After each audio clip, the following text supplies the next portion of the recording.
family. So excited for this first episode of our To Be Honest conversations. And I felt like it was appropriate that if we're going to meet a whole bunch of other people and talk about their honest realities, why not start with me?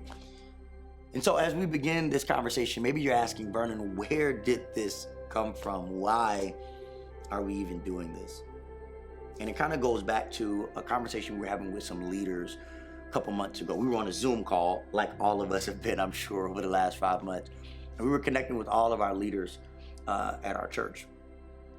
And one of our leaders looking at me through the Zoom and seeing my visceral fatigue, maybe even frustration with all that was happening in our country, in our world, challenges coronavirus and the challenges of social injustice, asked me a simple question. Pastor, how are you doing? And I had to take a moment to decide how honest I wanted to be.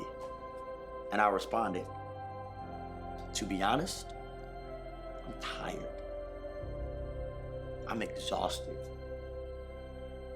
And as I began to process those emotions with leaders from our church, it opened up a window of conversation for me and perspective of why was I so tired and why was I so fatigued? And yeah, there were some ground level things that I'm sure all of us could assume, but when it really got down to it, it was because I found myself in this season saying 3 words over and over and over again.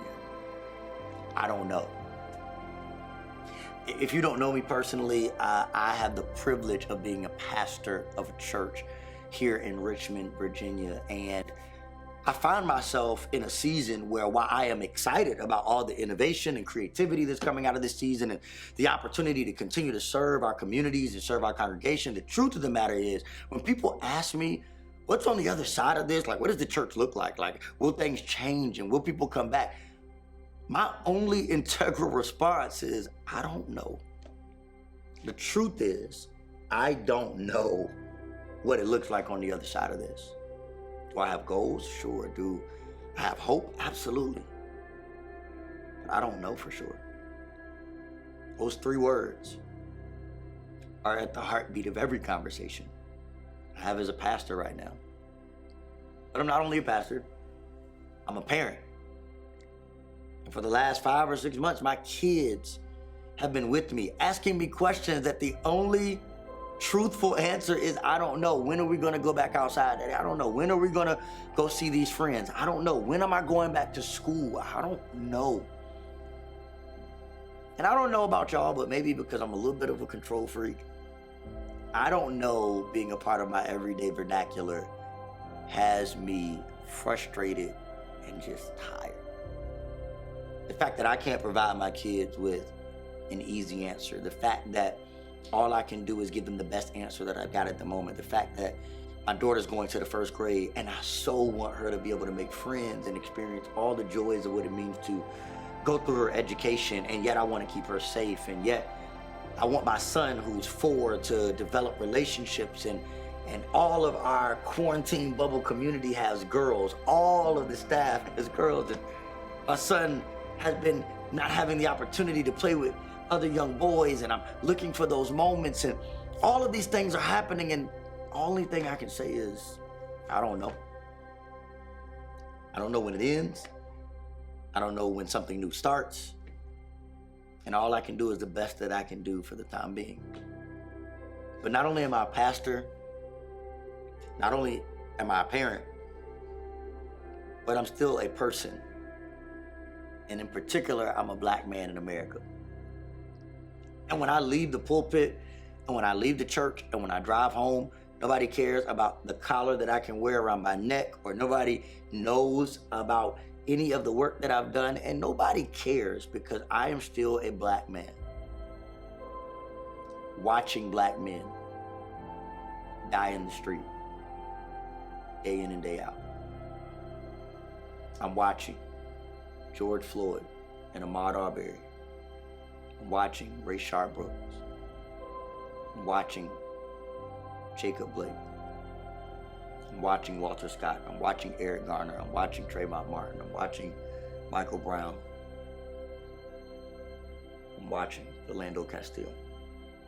I'm watching Alton Sterling. And shame on me if I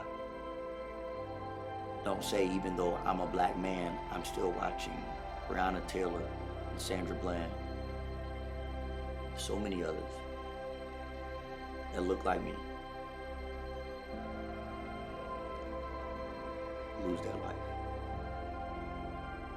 I'm just tired.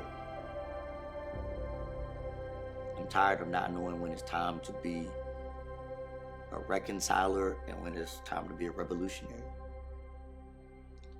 I'm tired of looking my son in the face and not knowing if any of the work that I'm doing in the present will amount to much for his future.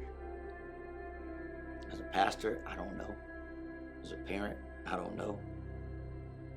And just as a person, I don't know what the future of our country looks like, and I don't know what the future even our churches look like.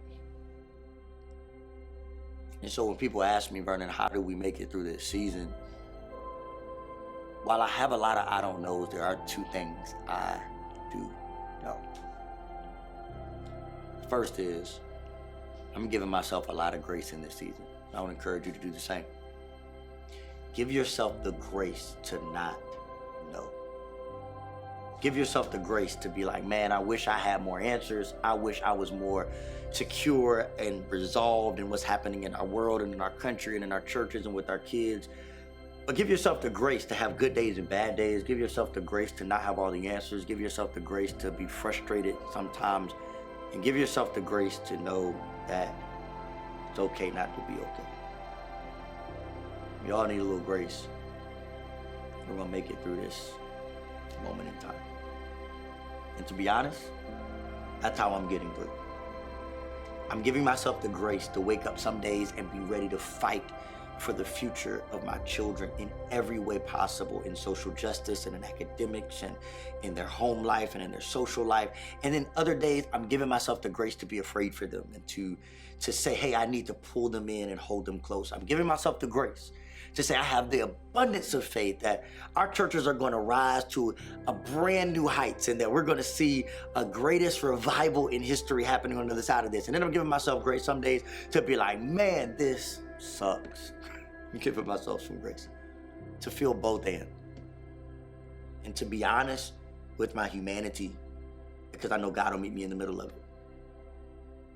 And my prayers don't have to be these polished expressions of religious rhetoric, but they can be honest articulations of my present pain, fears, faith, hopes, frustrations, and ultimately the fight that I know God will bring out of me. But also, in the midst of all that I don't know, I know that we all can make it through this with grit. You know, grit is that inner thing that you have inside that gives you the resilience to keep fighting and to keep pushing and to keep moving forward. And I know for some of us, we're like, man, I'm tired of that, Vernon. I'm tired of always having to summon grit. I'm tired of always having to be the bigger man or the bigger woman. I'm tired of always having to have hope. I'm tired of always stepping out and stepping up. But I came to let you know today we can't afford to give up. You know why?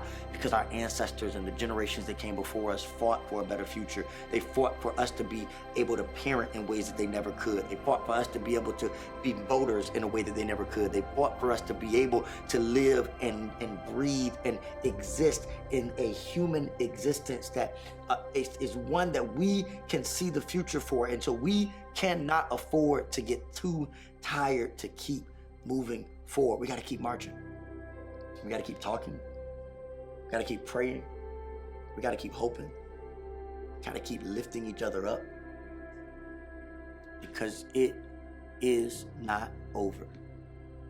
So God says it's over. As scripture says it, we got to press towards the mark, towards the prize.